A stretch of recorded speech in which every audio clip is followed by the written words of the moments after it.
ఛత్తీస్గఢ్లో మావోయిస్టు పార్టీకి పెద్ద ఎదురుదెబ్బ తగిలినట్టుగా సమాచారం. మావోయిస్టు అగ్రనేత బలమూరి నారాయణరావు అలియాస్ ప్రభాకర్ను కాంకేర్ పోలీసులు అదుపులోకి తీసుకున్నట్లుగా తెలుస్తోంది.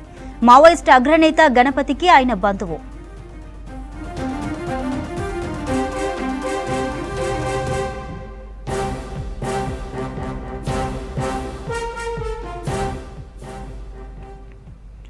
జగిత్యాల జిల్లా బీర్పూర్కు చెందిన ప్రభాకర్ రావు 1984లో నక్సలిజం వైపు అడుగులు వేశారు. 1994 వరకు ఆంధ్రప్రదేశ్ నక్సల్ కమిటీలో ఉన్నారు.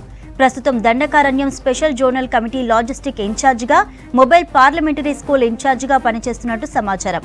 ప్రభాకర్ రావుపై 25 లక్షల రివార్డు ఉంది. ఆయన అరెస్టును పోలీసులు అధికారికంగా ప్రకటించలేదు.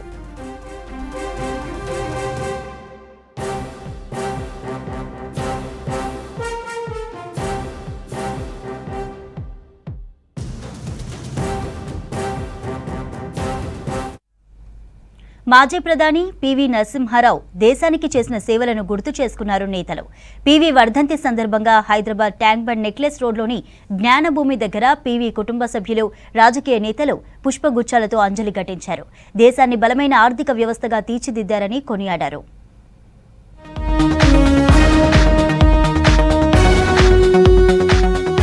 మాజీ ప్రధాని భారతరత్న పీవీకి నివాళులర్పించారు సీఎం రేవంత్. ఎమ్మెల్యే సుదర్శన్ రెడ్డి, మాజీ ఎంపీ రంజిత్ రెడ్డితో కలిసి పీవీ చిత్రపటానికి పూలమాల వేసి అంజలి ఘటించారు.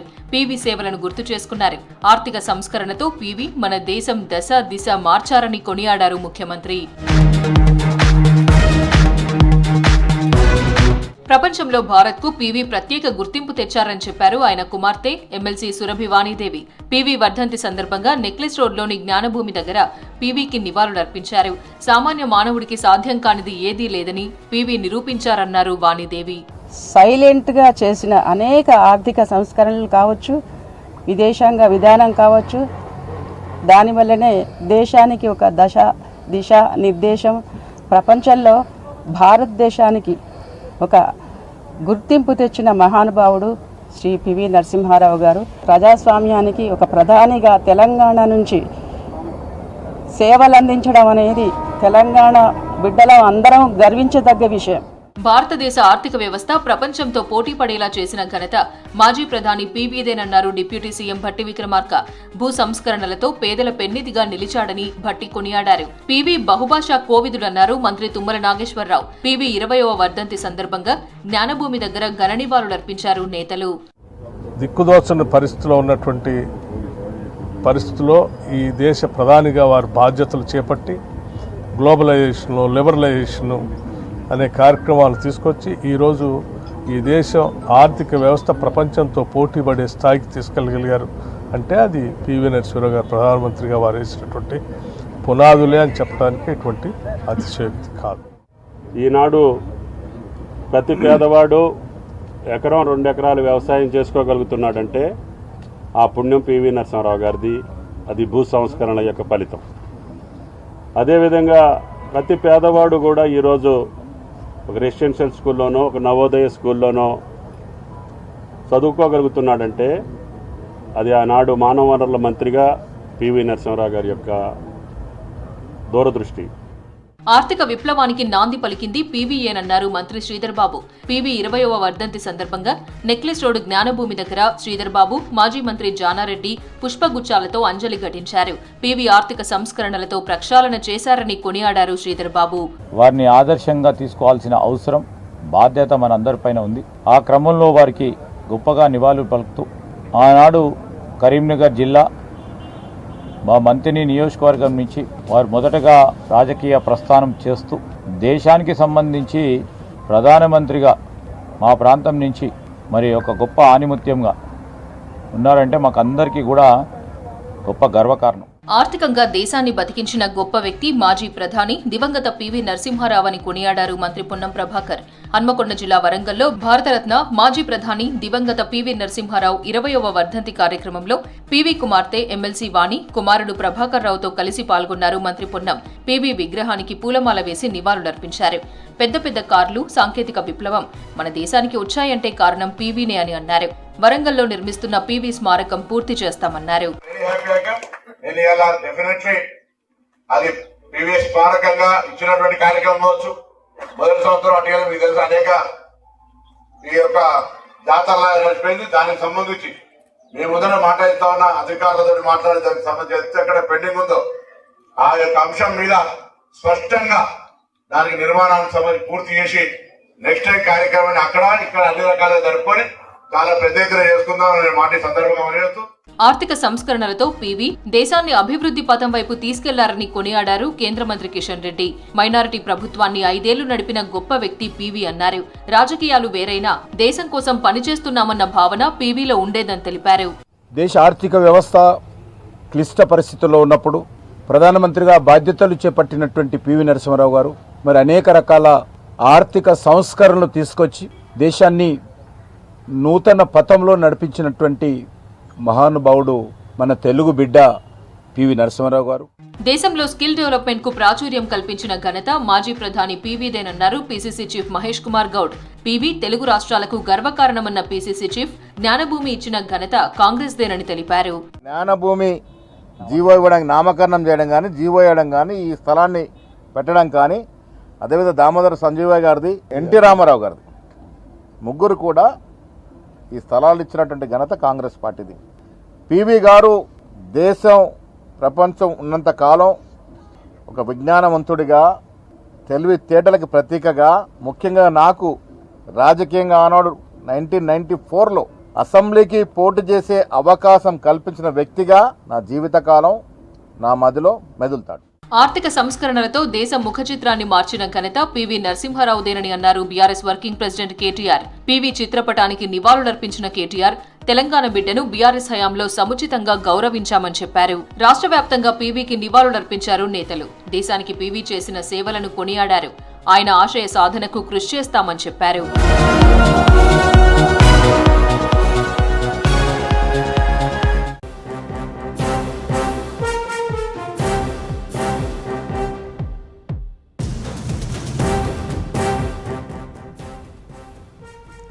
వికారాబాద్ జిల్లా తాండూరు సబ్ కలెక్టర్ కార్యాలయంపై ఏసీబీ దాడులు నిర్వహించారు.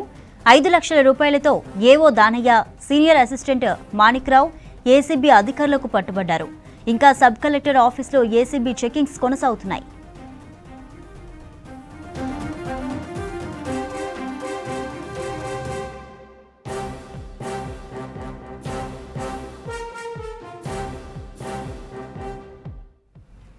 వికారాబాద్ జిల్లా తాండూరు సబ్ కలెక్టర్ కార్యాలయంపై ఏసీబీ దాడులు నిర్వహిస్తోంది. 5 లక్షల రూపాయలతో ఏవో Danayya, senior assistant Manikrao ACB అధికారులకు పట్టుబడ్డారు. ఇంకా సబ్ కలెక్టర్ ఆఫీసులో ఏసీబీ చెకింగ్స్ కొనసాగుతున్నాయి.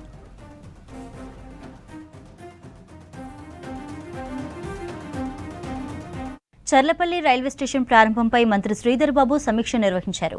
ఈ నెల 28న ప్రారంభం కానున్న సందర్భంగా పలు అంశాలపై చర్చించారు. స్టేషన్ విస్తరణకు అవసరమైన టీజీఐఐసీ, రెవెన్యూ, అటవీ భూములను కేటాయిస్తామని శ్రీధర్ బాబు వెల్లడించారు. రాంపల్లి వైపు రోడ్డు నిర్మాణం, లైట్ల ఏర్పాటును త్వరితగతిన పూర్తి చేయాలని జీహెచ్ఎంసీ కమిషనర్ ఇలంబర్తిని మంత్రి ఆదేశించారు. సమీక్షలో సంబంధిత అధికారులు పాల్గొన్నారు.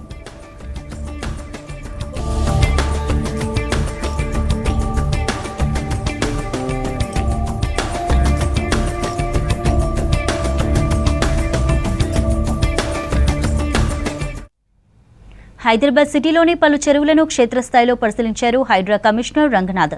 చెరువుల ఆక్రమణలపై స్థానికుల నుంచి పెద్ద ఎత్తున కంప్లైంట్స్ రావడంతో సంబంధిత అధికారులతో కలిసి తనిఖీలు చేశారు. నానక్రామ్గూడలో ఉన్న తౌతానికుంట, భగీరథమ్మ చెరువు, నార్సింగిలోని నెక్నాంపూర్ చెరువుల ఆక్రమణలపై కమిషనర్ ఆగ్రహం వ్యక్తం చేశారు. చెరువుల ఆక్రమణలతో పాటు వరద నీరు చేరకుండా కాల్వలను మళ్లించడం, మూసివేయడంపై సమగ్ర నివేదిక ఇవ్వాలని అధికారులను ఆదేశించారు హైడ్రా కమిషనర్ రంగనాథ్.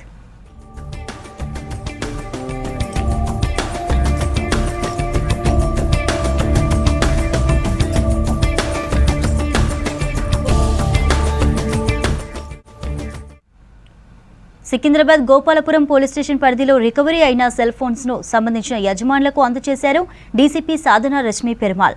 నార్త్ జోన్లోని అన్ని పోలీస్ స్టేషన్స్ కలిపి మొత్తం 153 సెల్ ఫోన్లను స్వాధీనం చేసుకున్నామని తెలిపారు. ఇందులో 117 మంది సెల్ ఫోన్ ఓనర్స్ కు వారి మొబైల్స్ ను అందజేశామన్నారు డీసీపీ. గత 2 సంవత్సరాలుగా సెల్ ఫోన్స్ పోగొట్టుకున్న వారు ఇచ్చిన ఫిర్యాదులను స్వీకరించడంతో పాటు మొబైల్ పోర్టల్లో ఫిర్యాదు చేసిన వారి సెల్ ఫోన్స్ రికవరీ చేసి అప్పగించినట్లు తెలిపారు డీసీపీ. ఈరోజు మేము ఇలా ఈ మొబైల్ ఫోన్స్ రికవరీ విక్టిమ్స్కి రిటర్న్ చేస్తాం జరిగింది. ఇది కంప్లీట్ నార్త్ జోన్ లిమిట్స్లో ఉన్న 11 పోలీస్ స్టేషన్స్ ఆ ఏరియాస్లో పోగొట్టుకున్న mobile phones last 1 year 2 years నుంచి ఎవరెవరు ఇట్లా మాకు ఇప్పుడు రెగ్యులర్గా మేము లాస్ట్ మొబైల్ ఫోన్స్ది సర్చ్ చేస్తుంటాం. CER పోర్టల్ ఉంది, దాంట్లో కూడా డిటెక్ట్ చేస్తుంటాం. సో అట్లాంటి ఎవ్రీ మంత్ ఈ అన్ని మొబైల్ ఫోన్స్ ఒకరోజు కలెక్ట్ చేసుకొని విక్టిమ్స్కి రిటర్న్ చేయాలని లాస్ట్ టైం క్రైమ్ మీటింగ్లో డిసైడ్ చేస్తాం. So in pursuance of that only ఇవాళ ఒక 153 mobile phones across 11 police stations recover చేస్తాం జరిగింది. ఇవాళ ఒక 117 victims who lost their mobile phones వాళ్ళని ఇలా పిలిపించి వాళ్ళకి ఈ మొబైల్ ఫోన్స్ హ్యాండ్ ఓవర్ చేస్తున్నాం.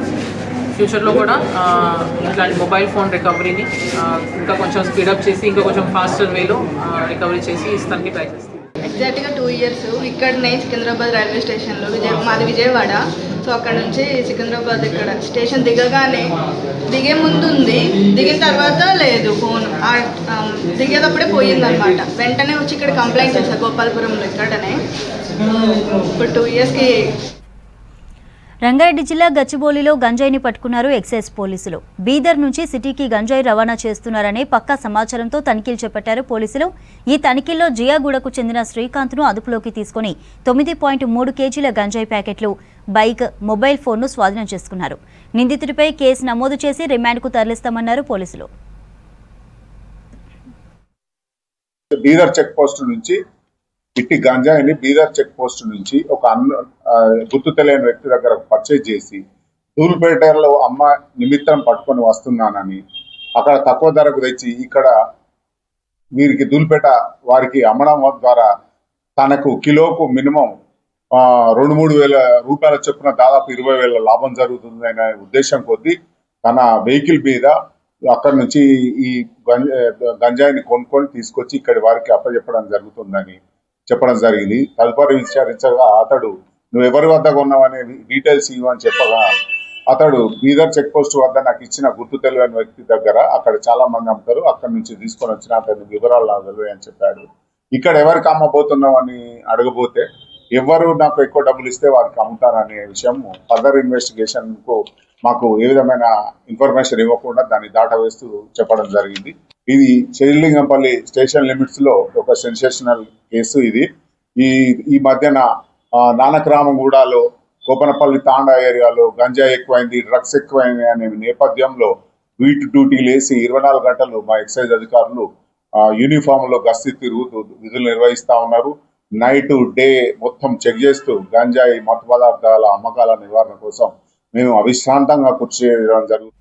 స్థానిక సంస్థల ఎన్నికల్లో బీసీలకు రిజర్వేషన్లు 20% నుండి 42% పెంచాలన్నారు బీసీ సంక్షేమ సంఘం జాతీయ అధ్యక్షుడు ఆర్ కృష్ణయ్య.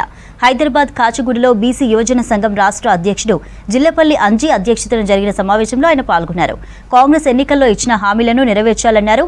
రాష్ట్రంలో బీసీల రిజర్వేషన్లు పెంచి దేశానికి ఆదర్శంగా నిలవాలని ప్రభుత్వాన్ని డిమాండ్ చేశారు ఆర్ కృష్ణయ్య. 20% నుంచి 42%కు పెంచాలని చెప్పి డిమాండ్ చేస్తున్నాం. ఈరోజు బీసీ సంక్షేమ సంఘం కార్యవర్గ సమావేశాలు జరిగాయి. ఆ సమావేశంలో ఒకటే డిమాండ్, రాష్ట్రంలోని ప్రజలందరూ ఎంతో ఆసక్తిగా ఎదురు చూస్తున్నటువంటి లోకల్ బాడీ రిజర్వేషన్లను ప్రభుత్వం పెంచాలి. కాంగ్రెస్ పార్టీ కామారెడ్డి డిక్లరేషన్ ఇచ్చింది, ఎన్నికల మేనిఫెస్టో పెట్టింది, ప్రతి ఎన్నికల సభలో ప్రకటించేది మేము వేస్తున్నామని. దానికి ఆశపడి బీసీలందరూ కాంగ్రెస్ పార్టీకి సపోర్ట్ చేశారు. ఇప్పుడు ఈ పరిస్థితుల్లో ఈ రిజర్వేషన్లను పెంచమని పదే చెప్పారు. దానికి కమిషన్ కూడా ఏర్పాటు చేశారు. జనాభా లెక్కలు తీస్తున్నారు. జనాభా లెక్కలను కూడా పకడ్బందీగా తీయాలని చెప్పి నేను విజ్ఞప్తి చేస్తున్నా. రెండవది, అక్కడక్కడ కొన్ని ఇండ్లు మిస్ అయినాయి. ఒక్క ఇల్లు కూడా మిస్ కావద్దు. ఆ విధంగా జనాభా లెక్కలు తీయాలి. జనాభా లెక్కలు తీసిన తర్వాత మొత్తం రిజర్వేషన్లను జనాభా ప్రకారం పెట్టారని చెప్పి డిమాండ్ చేస్తున్నాం. అయితే అసెంబ్లీలో దీనికి సంబంధించినటువంటి ఒక తీర్మానాన్ని పెడితే చట్టాన్ని చేస్తే బాగుంటుందని చెప్పి ఈ సందర్భంగా నేను సూచిస్తున్నాను. గతం లోపల రిజర్వేషన్లు పెంచిన ప్రతి సందర్భంలో ప్రతి రాష్ట్రంలో కూడా సుప్రీంకోర్టు కొట్టేసింది. అయితే ఈసారి కొట్టేదని నేను అనుకుంటున్నాను. ఎందుకంటే సుప్రీంకోర్టు ఒక కమిషన్ అపాయింట్ చేసి జనాభా ప్రకారం రిజర్వేషన్లు వేస్తే మాకు అభ్యంతరం లేదు అని చెప్పి సుప్రీంకోర్టు చెప్పింది. ఆ సుప్రీంకోర్టు తీర్పు ప్రకారం ముఖ్యమంత్రి Revanth Reddy dedicated BC commission నియమించారు. ఆ కమిషన్ యొక్క రిపోర్ట్ రాగానే పెంచితే న్యాయపరమైనటువంటి చట్టపరమైనటువంటి అభ్యంతరాలు ఉండవని మేము హైదరాబాద్లో జీహెచ్ఎంసీ స్టాండింగ్ కమిటీ మీటింగ్ జరిగింది. మేయర్ విజయలక్ష్మి అధ్యక్షతన జరిగిన సమావేశంలో 2025-26 బడ్జెట్ ప్రతిపాదనలపై డిస్కస్ చేశారు. గత నెల 30న కూడా బడ్జెట్పై స్టాండింగ్ కమిటీ సమావేశమైంది. అయితే వాస్తవాలకు దూరంగా బడ్జెట్ గణాంకాలున్నాయని కమిటీ సభ్యులు అభ్యంతరం తెలిపారు. దీంతో బడ్జెట్ ప్రతిపాదనలను సవరించారు అధికారులు. 8,440 కోట్ల అంచనా బడ్జెట్కు స్టాండింగ్ కమిటీ ఆమోదం తెలిపింది. గంటకు పైగా జరిగిన ఈ స్టాండింగ్ కమిటీలో పలు అంశాలపై చర్చించారు.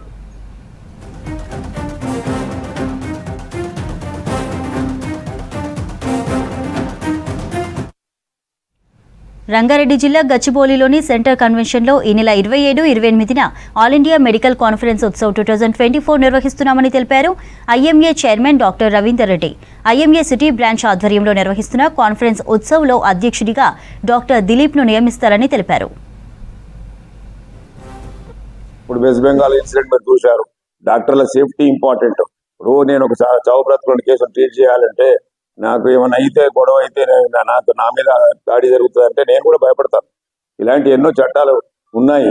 ఇవన్నిటి మీద కూడా కూలంకషంగా చర్చ జరుగుతుంది. పిక్సోపతి, పీసీపీ యాక్ట్ చాలా ఉన్నాయి. అన్ని పార్లమెంట్ యాక్ట్స్. ఇదంతా మా నేషనల్ నుంచి ఎక్స్పర్ట్స్ అందరూ మాట్లాడతారు. మా స్టేట్ లో కూడా కొందరు ఎక్స్పర్ట్స్ ఉన్నారు, వీళ్ళందరూ మాట్లాడతారు. This is the main event. 3,000 members are participating. 6,000 సభ్యులు ఉండడం అనేది చిన్న ముచ్చట కాదు. ఇండియాలోనే rank 6,000 members from one branch. దానికి అధ్యక్షుడు శ్రీరంగ అబ్కారి గారు, డాక్టర్ సంజీవ్ సింగ్ అందరికీ తెలుసు. మరి మాజీ స్టేట్ సెక్రటరీ, ఇప్పుడు joint organise secretary. So all the issues regarding doctors are fought by IMA. As you have seen recently about that Kolkata case, it was only after IMA which got into this Supreme Court, they took this case and the committee was formed. Similarly, there were so many issues which the doctor faced has been fought by the IMA, and most of the cases have gone to the Supreme Court. So IMA is fighting the Supreme Court about various problems of doctors, and of course I am going to continue this work as a president of IMA of more than 6 lakh doctors. The problem of doctors will be tackled by IMA so that the lay public should know what's been happening and what, especially the violence against doctors. I think press should come in a big way to condemn this. So there are very other forms where the patients and their relatives can go to the court, they can complain, but they can't take law in their own hands. ఇది మన దేశంలో health కి allocated budget చాలా తక్కువ ఉంటుంది compare to చాలా దేశాల్లో. So మేము గవర్నమెంట్ ని కోరుతున్నాము, హెల్త్ కి బడ్జెట్ అలొకేషన్ లో మీరు కొద్దిగా ఇంక్రిమెంట్ చేస్తే మనకి పబ్లిక్ హెల్త్ సెక్టర్ లో ఫండ్స్ అడిక్వేట్ గా ఉంటాయి. అందరికీ గవర్నమెంట్ హాస్పిటల్లో, సెకండరీ కేర్ లో అందరికీ సౌకర్యాలు. ప్రజల్లో పుస్తకాల పట్ల అవగాహన పెంచడానికి బుక్ వాక్ నిర్వహించారు బుక్ ఫెయిర్ సొసైటీ అధ్యక్షుడు యాకూబ్. లోయర్ ట్యాంక్ బండ్ నుంచి ఎన్టీఆర్ స్టేడియం వరకు ర్యాలీ చేశారు. ఈ ర్యాలీలో బుక్ ఫెయిర్ సొసైటీ సభ్యులు, విద్యార్థులు పాల్గొన్నారు. డిజిటల్ యుగంలో కూడా పుస్తకాలు చదవడానికి సక్సెస్ కాలేరని చెప్పారు నిర్వాహకులు. రానున్న రోజుల్లో బుక్స్ ను మరింత విస్తృతం చేస్తామన్నారు నిర్వాహకులు.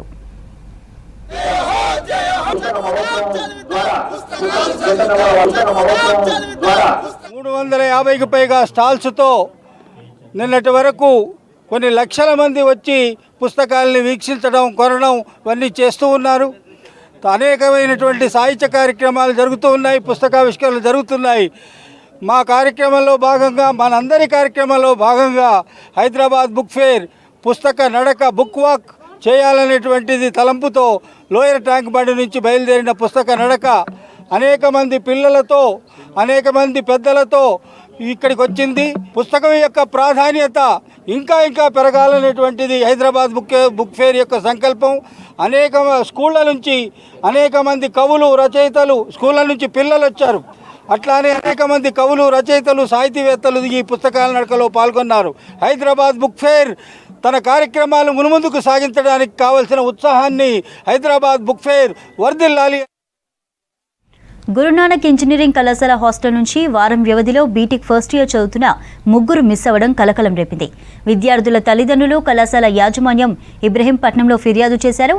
మిస్ అయిన ముగ్గురిలో 2 అమ్మాయిలు 1 అబ్బాయి కాగా వారిలో 2 మైనర్లున్నారు. కేసు నమోదు చేసి దర్యాప్తు చేస్తున్నట్లు తెలిపారు పోలీసులు.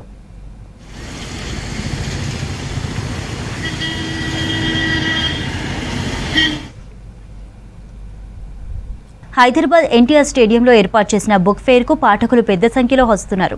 కాలేజీ స్టూడెంట్స్, బుక్ లవర్స్తో దాశరథి కృష్ణమాచార్య ప్రాంగణం కిటకిటలాడుతోంది. మరోవైపు పుస్తకాల సేల్స్ కూడా పెరిగాయంటున్నారు స్టాల్స్ నిర్వాహకులు. బుక్ ఫేర్కు వచ్చే విజిటర్స్కు ఎలాంటి ఇబ్బందులు లేకుండా ఏర్పాట్లు చేశారు నిర్వాహకులు. ఇదే అంశానికి సంబంధించిన మరిన్ని డీటెయిల్స్ దాశరథి కృష్ణమాచార్య ప్రాంగణం నుంచి నరేష్ అందిస్తారు.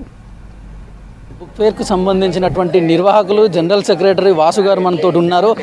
దీనికి సంబంధించి పబ్లిక్ నుంచి ఎట్లా రెస్పాన్స్ వస్తూ ఉన్నది, అమ్మకాలు ఏ విధంగా జరుగుతూ ఉన్నాయి, ఇది ఇంకా ఎన్ని రోజుల వరకు జరిగే అవకాశం ఉంది, ఒకసారి తనతో మాట్లాడి వివరాలు తెలుసుకునే ప్రయత్నం చేద్దాం. అన్న చెప్పండి, పబ్లిక్ నుంచి ఈ బుక్ ఫేర్ స్టార్ట్ అయ్యి దాదాపు ఇవాళకి 4 రోజులు పూర్తి చేసుకుని 5వ రోజు నడుస్తూ ఉంది. పబ్లిక్ నుంచి రెస్పాన్స్ ఎట్లా ఉంది? పబ్లిక్ నుంచి గత 5 సంవత్సరాల కంటే ఈ సంవత్సరం ఇంకా బాగా రెస్పాన్స్ ఉంది. ఎందుకంటే కరోనా టైంలో ఒక 2 సంవత్సరాలు కొంచెం ఇబ్బందిగా ఉంది. 1 సంవత్సరం అసలు బుక్ ఫేర్ నడపలేకపోయాము. కరోనా తర్వాత కోలుకున్న తర్వాత ఈ 3 ఇయర్స్గా గ్రాడ్యువల్గా ప్రతి సంవత్సరం పెరుగుతూ వస్తుంది.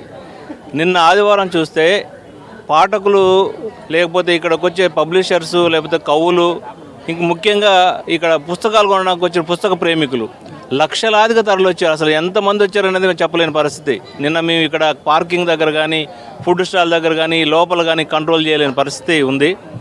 ఒకటి మన తెలంగాణ ప్రజానీకానికి, తెలుగు ప్రజానీకానికి నేను చెప్పదలుచుకుంది జనరల్ సెక్రటరీగా, పుస్తకాలు చదవట్లేదు, పుస్తకాలు కొనట్లేదు అనే దానికి మాత్రం నేను ఒప్పుకోవట్లేదు, దాన్ని ఏకీభించను. పుస్తకాలు బ్రహ్మాండంగా కొంటుర్రు. ఒక్కొక్క స్టాల్లో నేను దాదాపుగా ఒక సగం స్టాల్ తిరిగాను, ఒక 150 స్టాల్ తిరిగాను. ప్రతి వాళ్ళని నేను ఎంక్వైరీ చేస్తే బ్రహ్మాండంగా సేల్ అవుతున్నాయి మా పుస్తకాలని, చాలా హ్యాపీగా ఫీల్ అవుతున్నారు. ఎందుకు అది ఒక జనాలు రావడం ఒక భాగం అయితే, ఇక్కడ పెట్టిన ప్రతి స్టాల్కి సందర్శకులు పోయే విధంగా మేము బార్గేట్లు పెట్టాం. ఇది ఒక చాలా ప్లస్ పాయింట్. కొంతమందికి కాళ్ళ నొప్పులు వస్తుండొచ్చు, కానీ అన్ని స్టాల్ని విజిట్ చేసే పరిస్థితిని తీసుకొచ్చాము. దానివల్ల అన్ని స్టాళ్ళల్లో ఉన్న ఎవరైతే పబ్లిషర్స్, బుక్ స్టాల్స్ ఓనర్స్ చాలా హ్యాపీగా ఫీల్ అవుతున్నారు, మాకు బాగా సేల్ అవుతున్నాయని. జనరల్గా ఒక్క సైడ్ ఎంట్రీ ఉంటే ఆ సైడ్ ఉన్న ఎంట్రీ వైపే మాకు బాగా సేల్ అయ్యాయి.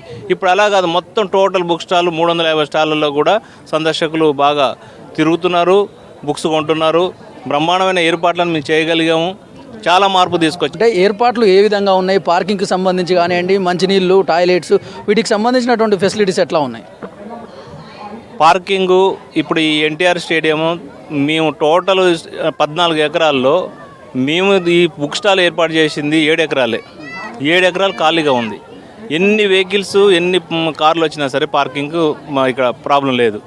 అదేవిధంగా టాయిలెట్స్కి సంబంధించి ప్రతి సంవత్సరం కొంచెం ఇబ్బంది అవుతుంది, కానీ ముందుగానే ఈసారి టాయిలెట్స్ని బాగా ఏర్పాటు చేసాం. లేడీస్కి, జెంట్స్కి సపరేట్గా గతం కంటే డబుల్ పెంచాం. యూనర్స్ కానీ అన్ని రకాలుగా వాళ్ళకు పెంచాము.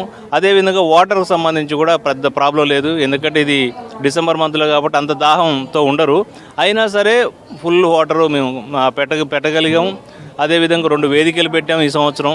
2 వేదికల మీద మంచి కార్యక్రమాలు, బుక్ ఫేర్కి సంబంధించిన సాహిత్య కార్యక్రమాలు ఒక వేదిక మీద జరుగుతున్నాయి. ఇంకొక వేదిక మీద తోపుడు బండి సాదిక్ వేదిక మీద రోజువారీగా బుక్స్ రిలీజింగ్ ఫంక్షన్స్ జరుగుతున్నాయి. పుస్తకాలు రాసేవాళ్ళు, లేకపోతే కవులు సంవత్సరానికి పెరుగుతూ ఉన్నారు. వాళ్ళు పెరుగుతున్న కొద్దీ చదివే వాళ్ళు కూడా పెరుగుతున్నారు. కానీ ఒక వాదన ఏంటంటే, ఈ సోషల్ మీడియా వచ్చిన తర్వాత పుస్తకాలు చదివే వాళ్ళ సంఖ్య తగ్గింది, కొనట్లేదు అని చెప్పేసి వాదిస్తున్నారు. అది కరెక్ట్ కాదు. నిన్నటితో అది పటామంచలైంది. ఆదివారం వచ్చిన జనాలే దానికి నిదర్శనంగా మేము చెప్పొచ్చు. ఈ బుక్ ఫేర్ ఏర్పాట్లలో మాత్రం ఎలాంటి లోటుపాటు లేకుండా బాగా ఏర్పాటు చేశాం. అమ్మ చెప్పండి, బుక్ ఫేర్కి మీరు రెగ్యులర్గా వస్తారా? ఎట్లా అనిపిస్తుంది బుక్ ఫేర్? మీరు ఏమేమి పుస్తకాలు కొనుక్కున్నారు? నాకు చాలా బాగా అనిపిస్తుందండి. నేను మొదటిసారి ఇక్కడికి వచ్చాను. మా సార్ ఇన్స్పిరేషన్తో వచ్చాను. బీఎడ్లో పెద్దపల్లి సార్, బుర్ర తిరుపతి సార్ గారు, తను చెప్తూ ఉంటారు సార్ ఎప్పుడు బుక్ ఫేర్కి వెళ్ళండి అని చెప్పి. అందుకే ఇక్కడికి విజిట్కి వచ్చిన తర్వాత నాకు చాలా హ్యాపీగా అనిపిస్తుంది. సార్ కూడా నాతో పాటు ఉంటే చాలా బాగుంటుందేమో అని అనిపించింది. థ్యాంక్ యూ అండి. I come over here every year to take books. Here the books are very good. All languages you get over here, and I like the books very much. Thank you. Which books you buy? Most of the time Sudhamurthy books. I like Sudhamurthy. Sometimes R.K. Narayan also. వీరనారి చాకలాయలమ్మ మహిళా విశ్వవిద్యాలయం రావడం జరిగింది. ఇక్కడ first time నేను ఈ book ఫేర్కి attend అవ్వడం చాలా బాగుంది. ఇక్కడ అన్ని బుక్స్ చూస్తే కొనాలనిపిస్తుంది. ఫస్ట్ టైం కాబట్టి ఏం కొనలేకపోతున్నా, అయినా చలం మైదానం బుక్, నెక్స్ట్ నృకేసరి బుక్ ఇవి తీసుకోవడం జరిగింది. అట్లాగే పొడుపు కథలు, నెక్స్ట్ వంటింటి చిట్కాలు, ఇటువంటి చిన్న చిన్న బుక్స్ కూడా తీసుకోవడం జరిగింది. నాకు చాలా హ్యాపీగా ఉంది బుక్ ఫేర్కి రావడం వల్ల. అంతే. ఎవరెవరు వచ్చారు? మీరు ఒక్కరు వచ్చారా? మీ ఫ్రెండ్స్ని తీసుకొని వచ్చారా? ఎట్లా అనిపిస్తుంది? నేను మా ఫ్రెండ్తో సహా వచ్చేసాను. ఇక్కడ బాగుంది. ఇక్కడ ఏంటంటే ఫెసిలిటీస్ కూడా బాగున్నాయి. వాటర్ ఫెసిలిటీ కానీ, నెక్స్ట్ వాళ్ళ అక్కడ టికెట్ దగ్గర కానీ చాలా బాగుంది, బాగా అనిపిస్తుంది. Thank you. మీరు ఎక్కడి నుంచి వచ్చారు? ఎట్లా అనిపిస్తుంది బుక్ ఫేర్? మేము చాకలైలమ్మ యూనివర్సిటీ నుంచి వచ్చినాం. ఫస్ట్ టైం ఇక్కడికి రావడం, హైదరాబాద్ రావడమే కొత్త, మళ్ళీ ఇక్కడికి రావడం ఇంకా కొత్త. మా ఫ్రెండ్స్ మేము అందరం కలిసి వచ్చాము. ఇన్ని బుక్స్ చూస్తే అసలు ఏ బుక్ కొనాలో అర్థం అవ్వట్లేదు మాకు. మళ్ళీ వచ్చి బుక్స్ తీసుకుంటాం. ఇప్పుడేమో బుక్ చూసేసి వెళ్తున్నాం. Thank you. ఐలమ్మ యూనివర్సిటీ నుండి వచ్చాము. ఇదే ఫస్ట్ టైం విజిట్ చేయడము. చాలా బుక్స్ ఉన్నాయి.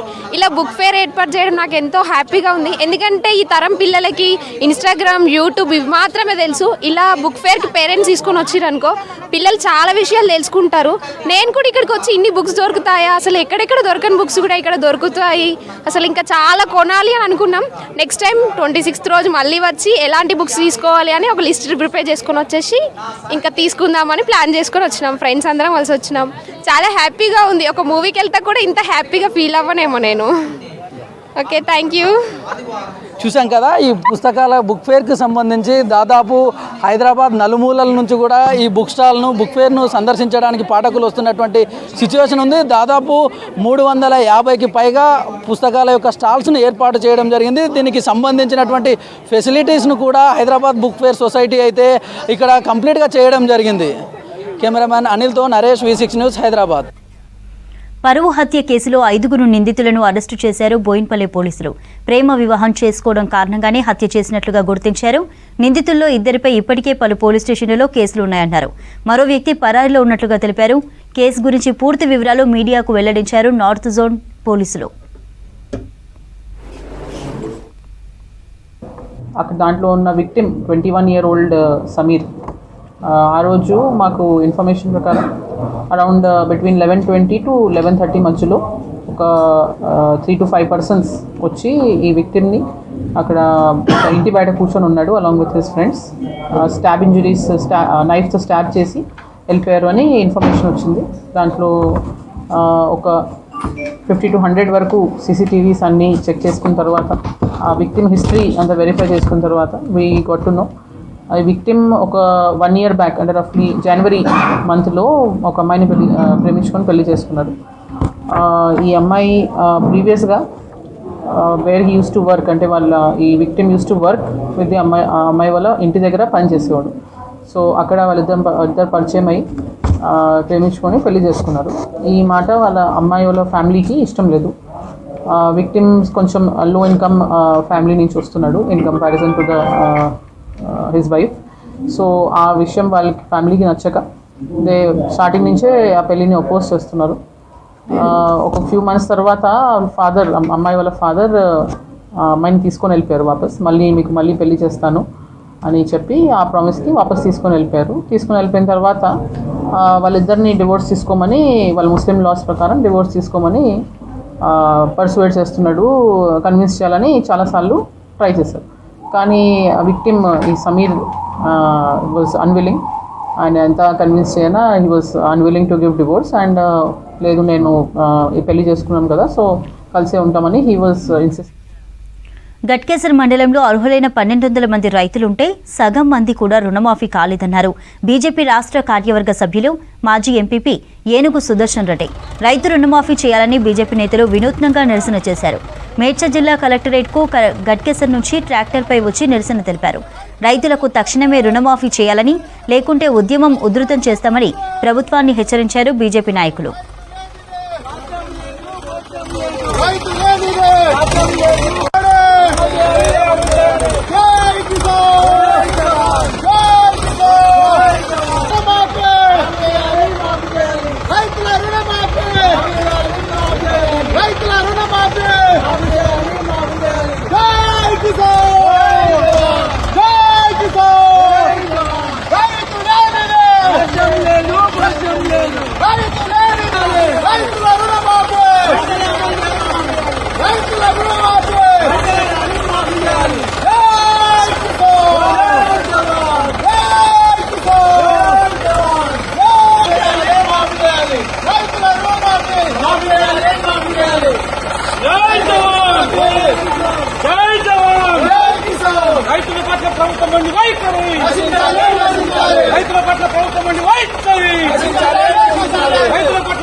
ఉప్పల్ పిఎస్ పరిధిలో గంజాయి అమ్ముతున్న వ్యక్తిని అరెస్టు చేశారు పోలీసులు.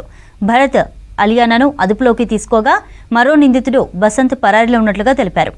నిందితుల నుంచి 6 కేజీల గంజాయి, 14,000 నగదు, మొబైల్ ఫోన్ స్వాధీనం చేసుకున్నట్లుగా తెలిపారు. కేసు నమోదు చేసి దర్యాప్తు చేసినట్లు తెలిపారు పోలీసులు.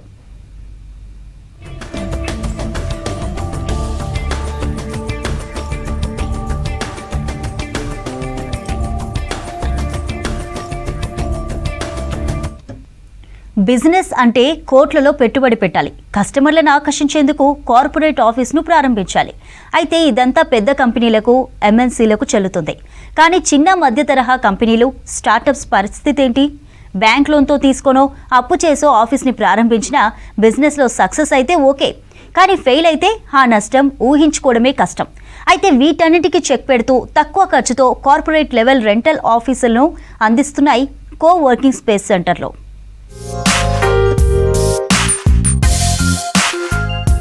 ఏ కంపెనీ అయినా ప్రారంభించాలంటే ముందుగా కావాల్సింది ఆఫీస్. ప్రీమియం ప్రాంతాల్లో ఆఫీస్ ప్రారంభించాలంటే కోట్ల రూపాయలు ఖర్చు చేయాలి. పెద్ద కంపెనీలను మినహాయిస్తే స్టార్టప్స్, ఎంఎస్ఎంఈలకు అంత పెట్టుబడి భరించే శక్తి ఉండదు. అయితే ఈ సమస్యకు పరిష్కారం చూపుతున్నాయి కోవర్కింగ్ స్పేస్ సెంటర్లు. Office place, furniture, wifi, laptops, conference halls లాంటివన్నీ అద్దెకివ్వడమే ఈ కంపెనీల ప్రత్యేకత.